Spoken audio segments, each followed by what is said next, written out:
Shalom, Boker Tov, bom dia.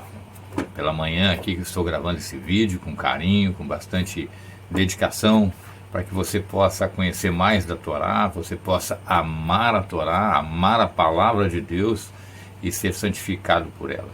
E, obviamente, fazer o nome de Deus conhecido entre todos os que o amam e se apegam a ele. E hoje eu vou falar sobre a Parashá Noa, que é a Parashá sobre a vida de Noé, em português. Noa deriva da mesma raiz da palavra descanso, repouso, em hebraico. E isso é interessante, porque quando ele nasce, o pai, lhe dá o nome de Noa, justamente porque ele quer anunciar que através desse menino que está nascendo, haverá um descanso na terra, haverá um repouso na terra. Que é relacionado à estrutura como a Terra estava vivendo. Então a humanidade estava vivendo de uma maneira muito desencadeada, muito desligada de Deus. E não há descanso sem estar conectado a Deus. Então Noa, ele vai ser o elemento que vai unir céu e terra naquele momento histórico, através de um refazer da humanidade. Então, é muito interessante isso. Da mesma maneira que nós esperamos o Shabá milenar, o sétimo milênio. Por quê? Porque o sétimo milênio é um Shabá milenar, é um descanso. Então, a gente aguarda esse repouso milenar, quando o Messias há de reinar com Israel, e Israel reinar sobre todas as nações, conforme as profecias as escrituras anunciam. Então, o que eu quero mostrar aqui para vocês? Que Noa, ele não é simplesmente a vida de Noé, vou falar algumas vezes em português para ficar mais claro. A vida de Noé não é simplesmente uma narrativa na Torá. Muitas vezes a pessoa lê a história de Noé e decora até detalhes da vida ali, da história em si e tal, mas às vezes não tem a compreensão de que ali tem uma mensagem revelada. Lembre-se que eu sempre digo, a Torá é muito mais que a literalidade do que você lê. Você está lendo ali, e se você não prestar muita atenção, se você não tiver um conhecimento profundo, você não vai enxergar que ali existe uma revelação muito maior do que um detalhe narrativo, como se fosse uma biografia de Noé, ou a descrição cronológica do dilúvio, e até a própria palavra dilúvio, que não é muito adequada, vamos dizer assim, como tradução. Porém, não existe uma tradução mais perfeita. Por isso que a gente recorre sempre ao hebraico. Então, é interessante que a gente possa observar que a história bíblica, ela vai tendo repetições. E a Torá, ela vai revelando que essas repetições, elas trazem um ensinamento. Então, por exemplo, existe uma ligação entre Noé e Moisés? Existe uma ligação entre Noa e Abraão? Existe uma ligação entre Abraão e Moisés? Tem. Entendeu? Aí que está a beleza da Torá. Quando eu vejo, por exemplo, Noa, que significa repouso, descanso. Abraham, pai de uma multidão, ou seja, é o recomeço da humanidade também. Se Noa, através do dilúvio, traz o recomeço da humanidade, Abraham, através de Israel, o povo santo, o povo eleito, traz o recomeço da humanidade lá na frente, bem lá na frente. E Moisés, ele, ao resgatar Israel, ao redimir Israel do Egito, ele dá o início a esse resgatar desse repouso da humanidade, desse descanso da humanidade, que ainda não aconteceu, obviamente. Mas existem outros detalhes muito interessantes. Por exemplo, Noa e Moshe, eles têm uma característica que o termo bíblico, que vai chamar a atenção. Por exemplo, no salvamento da humanidade e da criação, porque os animais entraram na arca também, nós temos ali a arca. A arca em hebraico é tevá. E aí nós vamos olhar lá, quando Moshe é colocado na água do rio, ele é colocado dentro de de uma tevá, né? Ou seja, de uma arca, mostrando claramente ali que a história está se repetindo. E o termo não é usado de uma maneira filosófica. Tá? As duas coisas, olha só. Noa foi colocado numa arca, uma tevá, para que ela flutuasse sobre as águas e trouxesse então a salvação da humanidade. Moshe é colocado numa tevá e colocado sobre as águas também, as águas do rio, para que trouxesse a salvação da humanidade. Então nós temos aí uma riqueza de informação muito, muito importante. E tevá, né, não é aquele barquinho. Muitas vezes você vai pesquisar no Google aí a Arca de Noé, aí você vê na forma com quilha, com proa, com popa, né, como se fosse um barco mesmo. Né? Só que a arca, tevá, ela era como se fosse uma caixa, com 3 andares, né? Cada andar diminuindo um pouco o seu comprimento. Por quê? Porque ela não foi feita para navegar, ela foi feita para flutuar, para boiar na água. Da mesma maneira que quando Moshe é colocado na tevá, colocado no rio, ele não foi feito para navegar, ele foi feito para boiar, né? E para que houvesse essa flutuação. Lembrando que também água, mãe, ela tem muito esse simbolismo de humanidade, de multidão de povos, né? De pessoas, né? Então, é como se houvesse esse boiar, né? Esse flutuar sobre a humanidade, né? Dando uma ideia de uma elevação, de algo mais alto, mais elevado, que está acima ainda da humanidade. Então já começa aí uma relação muito interessante. É anunciado para Noa que o Mabu, o dilúvio, viria em 120 anos. Moshe viveu 120 anos. Então, essa ligação de números também é perceptível na Torá. Existe essa ligação espiritual. E aí tem muitos outros detalhes que são interessantes, né, que a gente vai explorar aqui para você ter uma ideia.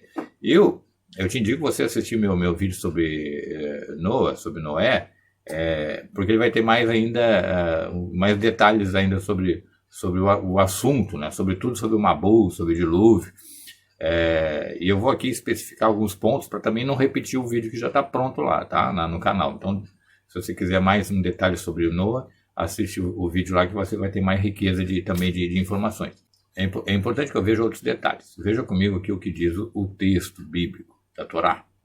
Essas são as gerações de Noa. Noa era um homem justo e perfeito em suas gerações, e Noa andava com Deus.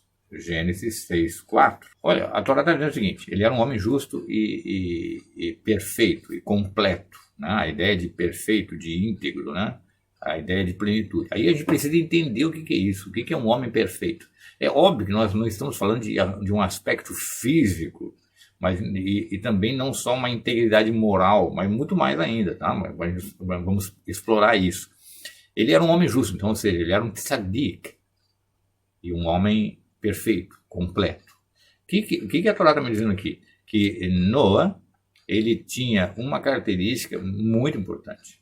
Assim como a gente vai ver lá na vida de Abraham, quando Abraham sai de Ur, né, quando Adonai diz para Abraham: sai da tua terra e vai para a terra que eu te mostrarei, deixa a tua parentela, deixa a tua família, deixa a tua cidade e vai para a terra que eu te mostrarei.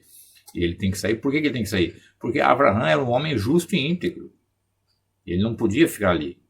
Então, Noa também é um homem justo e é um tzadik. Aí, à luz da Torá, gente, tzadik, né, o justo, ele é alguém que obedece a Torá, que cumpre a Torá.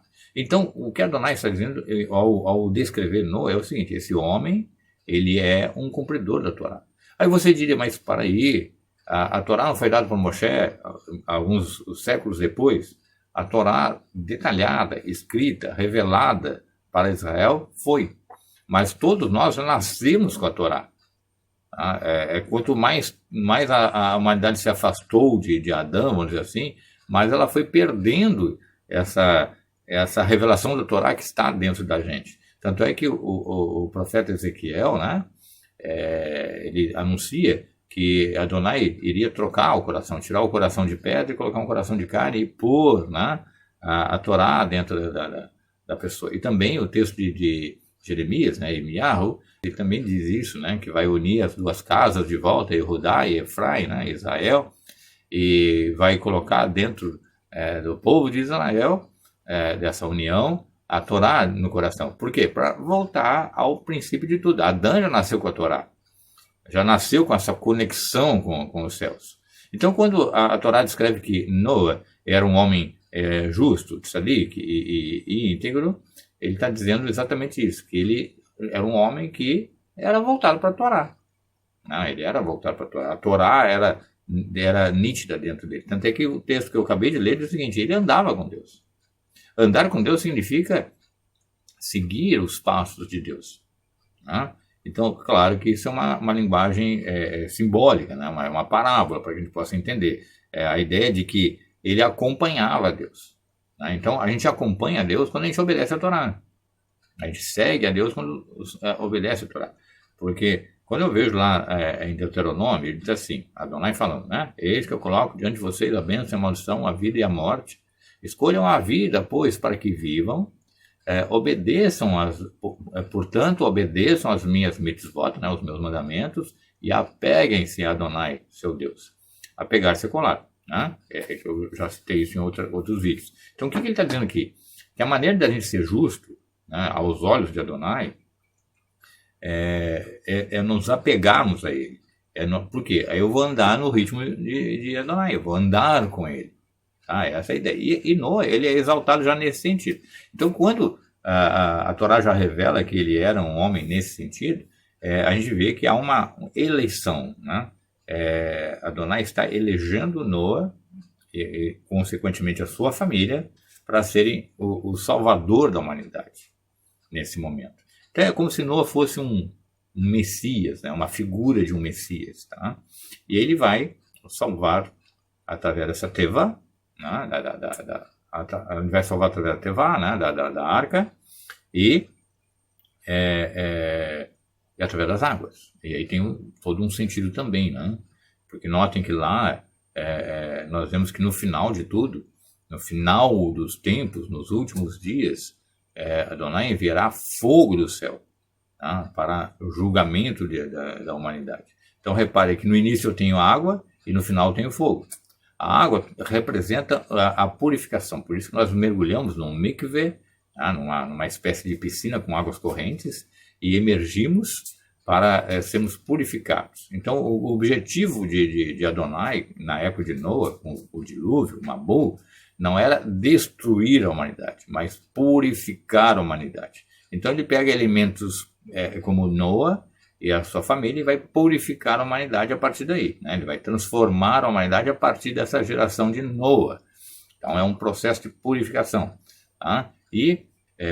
Mas aí começa todo o processo. Tá? E Abraham, que eu falei aqui, que também a gente pode comparar com Noé e Moshe, é interessante, porque Noé, ele recebeu uma ordem, né? Vai lá, constrói uma arca, e vou enviar para ti animais puros e impuros, entra tu e a tua família, eu vou trazer destruição sobre o mundo e vou recriar o mundo através do que está dentro da arca. E ele vai lá e constrói a arca.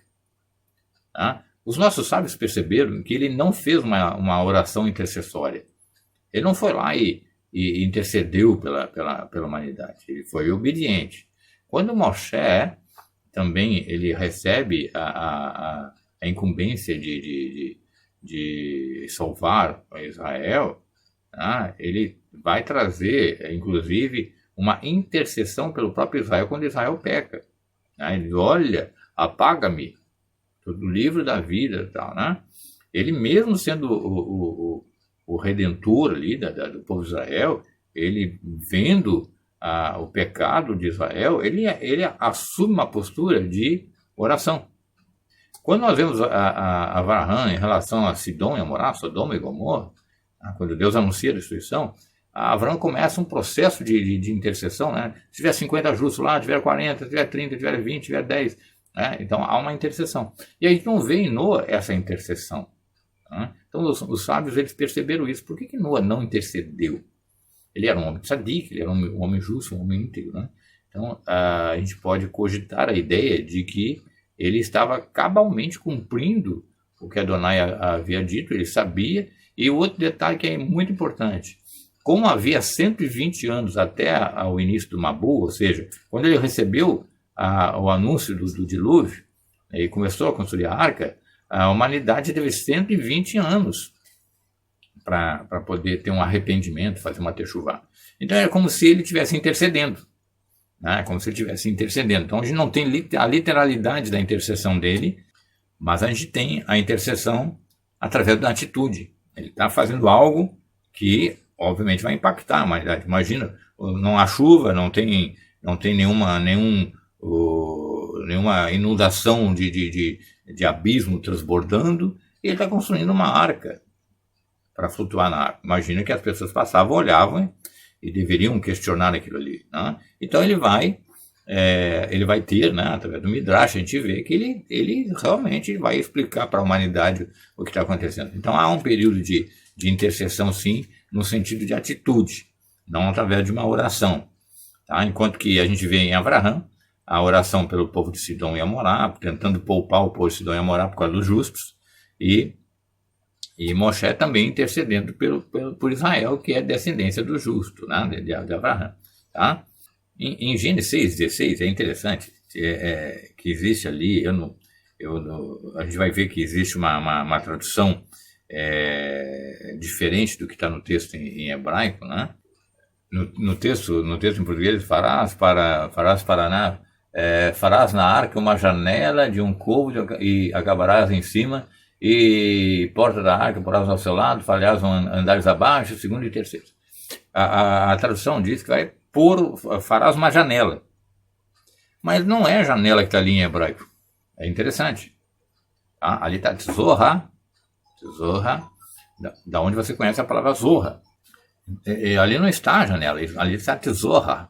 Zorra, você conhece muito bem, você já viu Zorra, é um dos livros da Kabbalah, né? o livro de origem da Kabbalah, e Zorra significa que resplandece, que ilumina. Tá? Então, na verdade, ali não é uma janela. Então, uma grande possibilidade é que esse Zorra seja uma espécie de pedra, vamos dizer assim, preciosa, que traga luz para dentro da arca, e não uma janela. Porque a gente vai ver que no texto em hebraico a palavra janela é outra. Por exemplo, quando a gente vai ver em Gênesis 8:6, ao cabo de 40 dias, Noa abriu a janela. Mas ali não é Tzorra, ali é Halon, que é a palavra hebraica para janela. Então nós temos duas expressões aqui que os tradutores traduziram como janela. Só que na primeira que eu li para você, ele fala, farás uma Tzorra, ele diz, Tzorra tarzeh, farás uma Tzorra, algo que ilumine, né? Algo que traga brilho, algo que resplandeça. E não é muito diferente do contexto de uma janela, né? Que é Halon em hebraico. Então aqui nós já temos uma coisa muito interessante, muito curiosa, né? Dois termos, Tzorra e Halon. No texto de Gênesis 8:6 ele está abrindo uma janela, de fato. Halon. Mas no texto de 6:16 ele é colocado uma Tzorra, que é diferente. Então Zorra é algo que resplandece. Então exige uma revelação aqui. Quando a gente vai ver esse detalhe, é interessante porque a gente sabe que a Torá é a luz que ilumina, né? E aí a própria ideia de que dentro da arca havia algo que iluminava, que tinha luz, que brilhava, independente da luz externa, que entraria pela janela. Então a arca teria essa Tzorra, que teria uma iluminação interna. E isso nos aponta para a nossa vida. Nós temos um corpo, que é a arca da nossa alma, e a nossa alma é luz, que ilumina. Provérbios 20 diz isso, né? A alma é o candelabro, a menorá de Adonai, que ilumina todo o corpo. Então repare que a gente tem aqui uma alusão constante, né? A ideia da Parashá de Noa é mostrar uma realidade física e uma realidade espiritual. Muito mais que a descrição de uma mera historicidade, uma mera biografia. Vai muito mais do que isso. Então aqui já começa é muito interessante a nossa posição. a ideia de que nós temos uma Nefesh Hayah, ou seja, uma alma que dá vida, que tem vida, né? Expressa exatamente isso, ou seja, dentro de nós algo muito mais do que a nossa fisicalidade, e que é a vida que está encoberta por esse corpo, né, da gente. Então, ele já começa a apontar isso. Quando eu leio, por exemplo, Provérbios 6, 23, a gente vai entender essa questão da luz. Olha só em relação à Torá. Porque o mandamento é uma lâmpada, a Torá é a luz, e as repreensões disciplinares são um caminho para a vida. Provérbios 6, 23. Então, reparem que a Torá é a luz. E qual é a função da luz? Resplandecer. E o que é resplandecer em hebraico? Zorra. Entendeu? Então há uma ligação ali, e que os tradutores não conseguiram captar. Isso é muito importante a gente perceber. Tá? O fato de Noa ter ficado na arca todo aquele tempo com a criação, com todos os animais ali dentro, com a sua família, as pessoas não se ligam. O que ele fazia todos os dias da vida dele, ali dentro da arca? Ele tinha que ser responsável pela família dele, ele tinha que ser responsável, né? Claro que a família dele ajudava ele, mas assim, a figura do Noé era responsável pela manutenção da vida de todos os animais. Então, ele está representando ali a bondade dentro da arca, que é a Hesed Shebatevá. Então, reparem isso. Essa Hesed, bondade Shebatevá, na arca, né? É um exercício da bondade sendo manifesta dentro da arca, com toda a criação que está ali. Noa não ficava com as pernas para cima, curtindo ali enquanto estava boiando, não, ele estava mantendo a vida. Então, ele era um exercício de muita bondade. Então, isso é outra coisa que o dilúvio isso é outra coisa que a narrativa do Mabul, do dilúvio, vai nos trazendo à tona. O mundo foi criado para haver a manifestação da bondade de Deus. Ou seja, Adonai criou o mundo para que ele manifestasse a sua bondade. Quando ele cria Adão, ele diz, façamos Adão a nossa imagem e semelhança. O que ele está imprimindo nesse ato de criação de Adão, do Adão original? Ele está imprimindo nele o conceito de bondade, a força, a essência da bondade. Quando Adonai cria o mundo, ele cria o mundo para derramar da sua bondade para o mundo, para a criação. E quando ele cria Adão, ele vai usar Adão como instrumento para esse derramamento de bondade. E aqui a gente está vendo que Noa, ele é o instrumento perfeito desse derramamento de bondade, porque toda a criação que está ali representada dentro da arca depende dessa bondade de Noa. Então é como a Torá querendo nos dizer, eu, Deus, sou um Deus de bondade e eu mantenho a vida e vou manter a vida para sempre. E agora, eu uso os meus instrumentos para transmitir essa bondade e para a manutenção da vida, que é a humanidade. E aqui nós temos esse conceito maravilhoso. Outro detalhe, vocês perceberam que quando ele ordena que se traga animais para a arca, ele fala sete animais puros e 2 animais impuros, né? Então ele tem 7 pares, 2 pares de animais. E aí, claro, as pessoas vão dizer, porque precisava de animais para fazer os sacrifícios, as ofertas, por isso tinha que ter mais. Mas aqui eu tenho a revelação de 2 números, 7 e 2. É isso que a gente tem que se ligar. O 7 imprime na nossa mente, no nosso coração, na nossa alma, a ideia do sagrado, da plenitude. Veja, nós temos os 6 dias e o 7º é o Shabat. Nós temos o ano do Shemitah, né? 6 anos vai plantar e colher, o 7º ano para. Nós temos 7 vezes 7, que vai gerar Shavuot. Nós temos a constância do número 7 como a revelação de algo muito maior, que é sagrado. E o 2 implica na dualidade. E por que é impuro? Porque nós temos o corpo e a alma. O corpo é a parte material, que é a parte impura, e a alma é a parte imaterial, que seria pura. Tá? Então, ele está nos informando essa dualidade. E enquanto que o 7 representa o senso do sagrado, a revelação do sagrado. Tá? Aí eu começo a entender de que tem 7 animais puros, 7 pares de animais puros contra 2 pares de animais impuros, porque ele está mostrando o valor que tem o sagrado. Ele está explicando para nós o senso de sagrado. Ele está revelando esse senso de sagrado através do número 7. E reparem que foi Deus quem ordenou. Não foi a Noa que disse, acho que eu vou levar um 7. Repare que foi Deus quem ordenou. E aí, Noa vai levar esses animais conforme o mandamento de Deus. Então o próprio Deus já está ordenando o número 7 ali, tá? Para que a gente possa ter essa informação. Ali diz que através das águas, né, a arca foi elevada até, historicamente, até o alto do Monte Ararat, né, que as águas cobriram toda a terra e a água foi elevada. Aí, o conceito de levar aqui, gente, é muito implícito, né?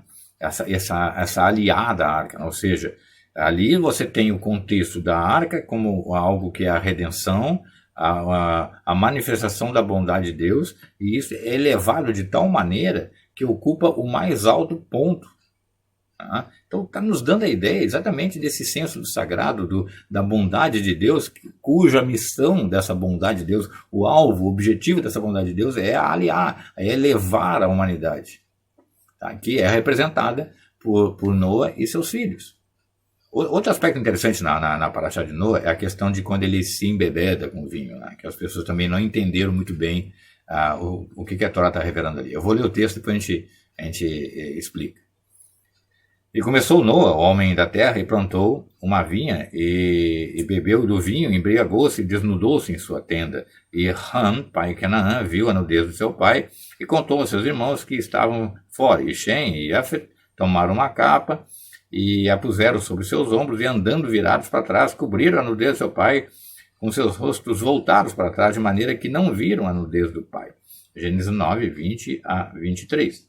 Vamos lá. Primeiro, a maior parte das traduções diz que Noa era um agricultor. Isso não é a tradução correta. Ele era um Ish Adamah, um homem da terra, tá? Em hebraico. Então, Noa não era um agricultor. Noa era um Ish Adamah, um homem da terra.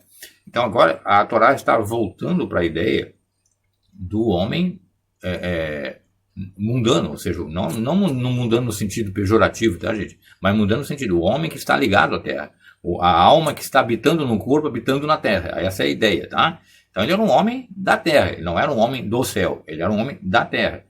E aqui ele vai plantar uma vinha. Por que ele vai plantar uma vinha? Os nossos sábios perceberam, por exemplo, Abraham também plantou. Tá? E aí a gente vai ver ali que essa é uma ligação, como se fosse uma ligação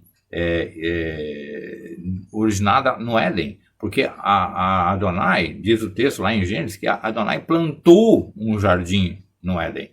E aqui agora, Noa está repetindo o processo. Então a terra está sendo refeita. A terra vai estar sendo refeita depois do Mabu ali, né? Então ele vem com a contribuição dele, porque ele é um homem na terra, ou seja, ele tem consciência de que ele tem uma ligação com a terra, ele é um Ish Adamah, então ele tem que plantar a vinha, que é a ideia da ligação com Éden. Então ele está plantando uma vinha. E a vinha, claro, nos reporta, nos liga, nos conecta a Israel, assim como a oliveira. Então nós estamos vendo aqui uma ligação nesse sentido também. E quando ele se embebeda e ele se desnuda, é como se a Torá estivesse dizendo, ali ele se revela. Né? No momento que ele bebeu, ele se revelou, ou seja, ele revelou o seu interior, a sua nudez. É como se a Torá estivesse dizendo o seguinte, diante de mim, isso a gente vê também nos textos da Torá, das profecias, todo homem está desnudo. Né? Todo homem está desnudo, ou seja, não há o que Deus não possa ver. E não é na questão física, gente, é na questão até espiritual. Tá? O homem está desnudo. Então, Noa está ali representando a humanidade desnuda. Só que aí eu tenho duas situações. Eu tenho Han, que significa quente, ou seja, ligado às coisas materiais, terrenas, mundanas mesmo, né? Do Yetzer Hará, né? Ou seja, ao mal. E ele vê essa nudez. E ele tem uma postura em relação a essa nudez, que é de debochar, de julgar, de condenar. Mas vem o Shen, que significa nome, e que está ligado ao povo judeu, que é o responsável por trazer, revelar o nome de Deus, e tem Yefet, que significa beleza, e os dois vêm e de costas, uma capa, ou seja, eles não vão ver a nudez, e eles vão cobrir a nudez do pai. E aí olha que interessante, o que eles estão fazendo ali? Eles estão mostrando do outro lado, né? Enquanto Han, ele condena, ele julga, ele condena, ele age de uma maneira perversa. Shen, que porta o nome de Adonai, né? A gente vai ver isso mais adiante, e Yefet, que significa beleza, eles se importam em fazer o contrário.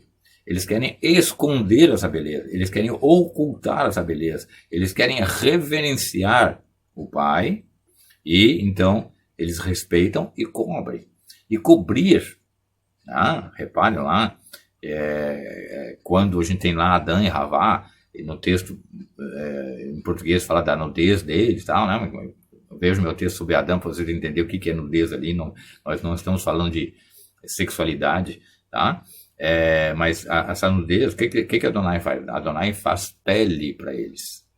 A ideia cobre essa nudez, né? E que é traduzido como túnica. Mas é uma pele que cobre a luz, tá? Então, foi traduzido como túnica. E aí, aqui, a gente tem os dois filhos cobrindo com capa o pai, tá?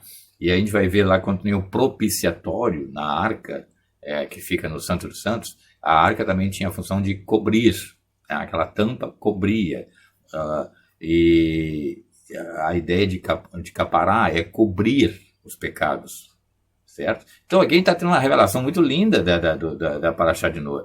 De uma maneira, existe o mal, né? Condenando e expondo e agindo como um acusador, que é Han, e no outro lado nós temos Shen, que é o nome de Deus ali, que vai trazer o nome de Deus para a humanidade, e Yefet, a beleza, né? Que vai receber, né? A gente vê que a Yefet vai viver nas tendas de Shem, ou seja, a beleza vai viver nas tendas do nome, e eles agem de uma maneira propiciatória, de uma maneira favorável, propício àquela situação. Eles vão cobrir, tá, o pai. É muito interessante, porque é uma revelação muito mais do que o texto literal, né? A ideia de homem da terra, Naish e Adamá, mostra essa dualidade, o corpo e a alma, né? Tanto é que em Eclesiastes 12, 7 diz, o corpo volte ao pó, e o espírito volte a Deus que lhe deu, a dualidade, né? da situação ali. Da mesma maneira, quando nós chegamos no tribunal celestial, nós estamos desnudos diante desse tribunal celestial, ou seja, não é questão de estar pelado, tá? Porque nós vamos estar numa outra situação espiritual, mas sem nada nos cobrindo diante desse tribunal celestial, que vê toda a nossa vida, certo? Mas o que é o perdão? O perdão é a capa que encobre essa situação e que faz essa capará, tá? E que é propício e que nos traz a graça, a bondade salvadora de Adonai. Então eu vou parar aqui, porque a gente poderia explorar muito mais, mas eu só queria dar uma ideia para você dessa Parashá, como ela é bonita, né? E olha que eu só trabalhei uma parte da Parashá, porque ela é longa também, né? Mas existe um vídeo no meu canal sobre Noé, né? Sobre Noé, sobre o dilúvio. Assistam, vocês vão ter mais complementação ainda.